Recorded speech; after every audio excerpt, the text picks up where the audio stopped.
Hello everyone, this will be a ZBrush refresher and how to deal with props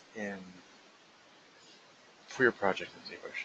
Okay, so the first thing I'm going to do is import my mesh from Maya. It's right here, I saved it as an OBJ. I'll pop right in here. We can see that this is all one subtool, and with the way that this OBJ has been made, it is prepped for this particular project. If we hold down Shift F, as you can see over here, it will bring up the polygroups, right? Seen by the different colors on the model. So this will indicate that we can separate these, which is definitely something I would like to do for this. So under Split, I'm going to do a group split. And if all goes well, in this case it did, we can see a long list of subtools that have to do with the different meshes that I have. Okay. One of the other things that will make your life a lot easier is if you hold down Alt and click on one of the areas that you would like to work on, it will automatically switch to the new subtool and make that active. Okay, so the hotkey for that is Alt plus the middle mouse button on Mesh. We'll switch subtools. Okay. So if I am working, and we'll get into that for a second, but for right now I'm going to show it to you guys. If I need to isolate something, I can come over here, and by holding down Shift and clicking on the eye, it will make everything else, all the other subtools, disappear, except for the one that's currently active. Okay. So with that said, let's go ahead and get started. If I hit Shift F again, the polygroup will disappear. Okay. If you guys are having problems and the group split is not working for you, that is okay. Try some of these other options that we have. So we have similar parts, split by parts. If those two options do not work, you can go underneath polygroups, and then in here you can auto group. Auto group, and that will reorganize your groups on your mesh. Okay, and then you can split it up. All right, so with the way that this mesh was made, as we can see, there's no holding edges. Okay. So in order to start working with this, what I'm going to do is, there we go, is go down to my Geometry tab, and then under Dynamesh, I'm going to crank this up, because this will restructure my surface. I'll hit the button. And now we can see that we have a more denser mesh. Okay, this will help us with our sculpt. So now I can turn my polygroup off. For this particular structure that we're working on, I'm going to be doing edge damage. The easiest way to do this is to grab the trim dynamics, that'd be BTD. Okay, that's the shortcut for this. Let me tone this down a bit. I like having the square alpha on there. Is it necessary? No, but that's just a personal preference. Now here, I'm going to go in and break the edge. And as you can see, I'm not really zooming in too far, which is a good thing, because we don't want to be too close to our model, because then these edges will be too small. Okay. I'm going to go in, I'm going to make sure I break all my corners. And try and keep your strokes somewhat even, not that they're just all wibbly wobbly. Like that one right here, this is wibbly wobbly. You probably don't want it to look like that. Okay. If you see this slight edge right here, please make sure to remove that. Otherwise, you can see the low poly edge going from that, and that's something we want to avoid. Okay, same thing over here. Through. Break that up a bit.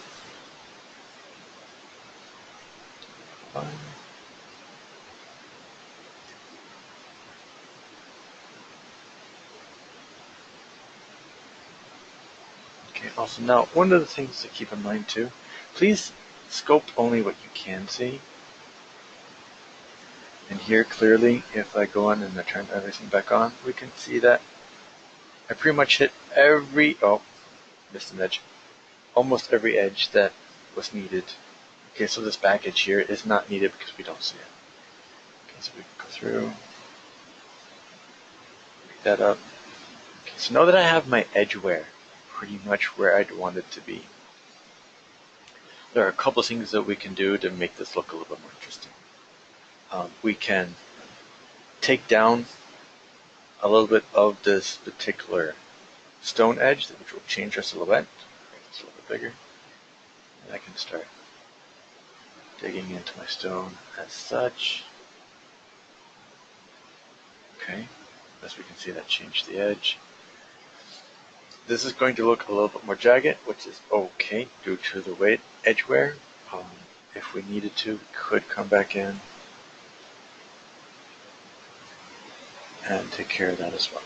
Okay, but what I'm looking for here is I'm trying to get this overall rundown, chipping, almost eroded type of effect, okay, which is a lot easier to do this way. Okay, so here we go. So another nifty tool that will help you with your edges, or at least your edge wear,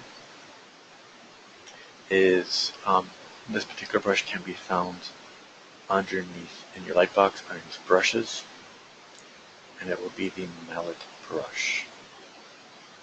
Okay, so mallet, and I prefer to use the mallet too. You can use the mallet normal, it's up to you. What this tool will do, it will allow me to come in and hit these edges a little bit more to get a more sharper surface out of this. See if I can get a better matte cap to show this. Yep, there we go. Okay. As we can see here, I'm getting like these chip damages from it, and it looks more like actual stone breakup of that type of thing, which is kind of what you're looking for. Okay, we can do that all around. Get that little chip damage. Underneath here, do the same thing here. While you guys are doing this, please make sure that if you start seeing like pixelation as I'm seeing here, try and work in a matte cap that won't give you too much distortion, and hopefully you don't have as many as I do.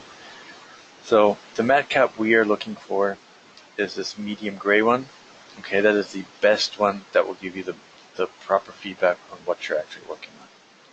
Okay, as we can see right here, we can see we're getting all these details. We're having some pixelation, so if you're seeing this, then that means that you need more geometry. Okay, we even have some pixelation here.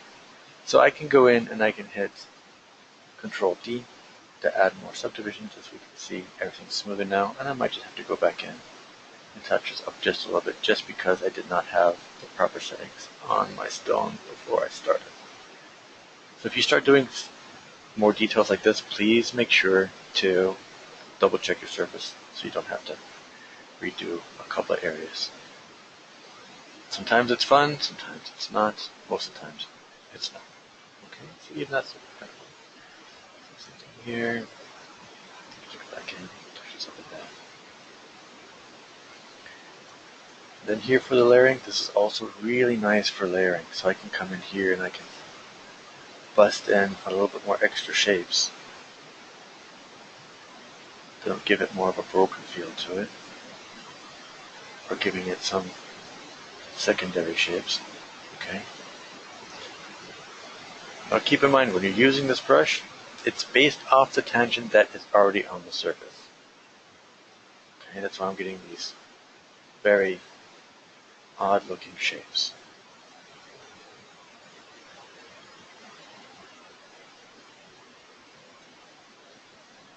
Awesome.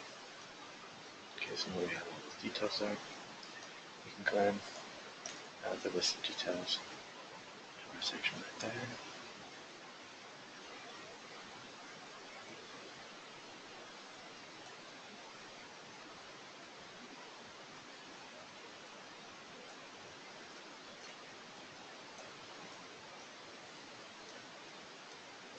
go. Okay, a little more. Make sure I'm totally done. Awesome. Okay.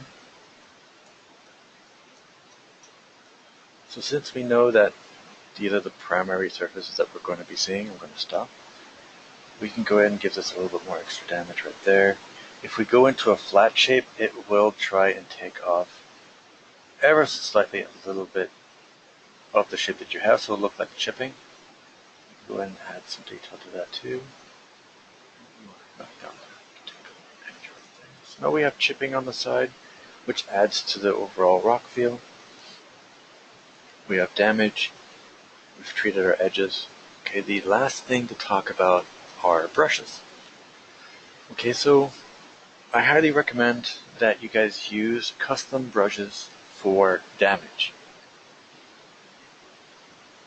And if we look, we have these brushes right here. You'll be able to find those in the documentation or on Pinterest, one of the two. Okay, so I'm going to click on these. Now I'm going to go down and find myself something that shows some nice damage. Let's show like point of impact would be cool. Now these brushes are set up for what you're already doing, so you can click and drag and get them to show up where you need to. Small hint, some of the pivots on these brushes are off, so please be careful when you do this that you get them into the right spot, which sometimes can be extremely difficult. Okay.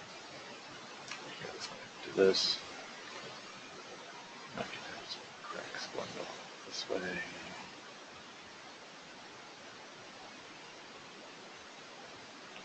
That does not look pretty to me. Okay, this crack looks good, and it looks natural. That's awesome. Okay.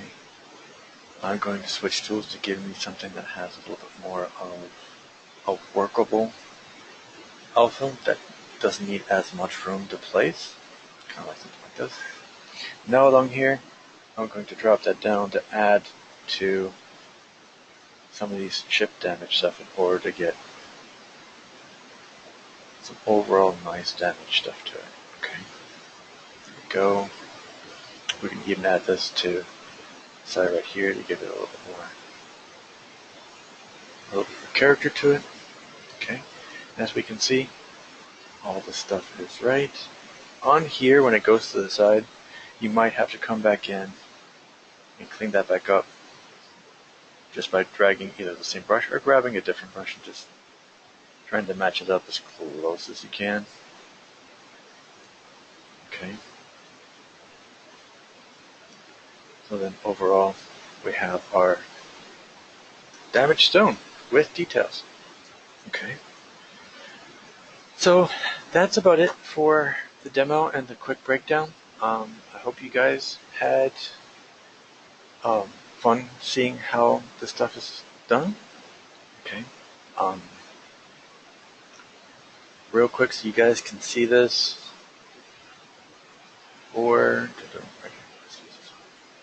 So here we can see, I picked the wrong one. Awesome. Okay. Is it that one? This one? There we go. This is what the entire project looks like. Okay. Minus one unfinished stone. So the overall project for sculpting took me about 2.5 hours. Okay, so this is absolutely doable in the time limit you guys have.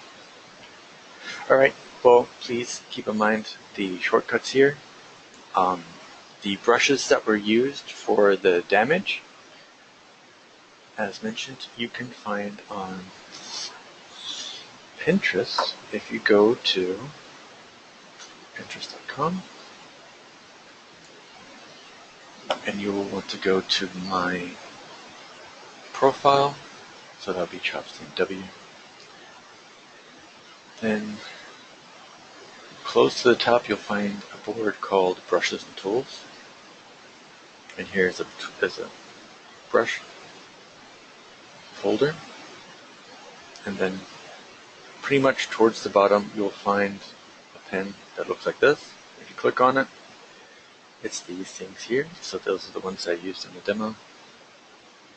If you click on that picture, it will take you to the site that I got it from, and the link for it to download these is right here. Okay, so the green text that says link, that will let you download the brushes. Okay? Alright, then thank you so much for watching, and happy sculpting.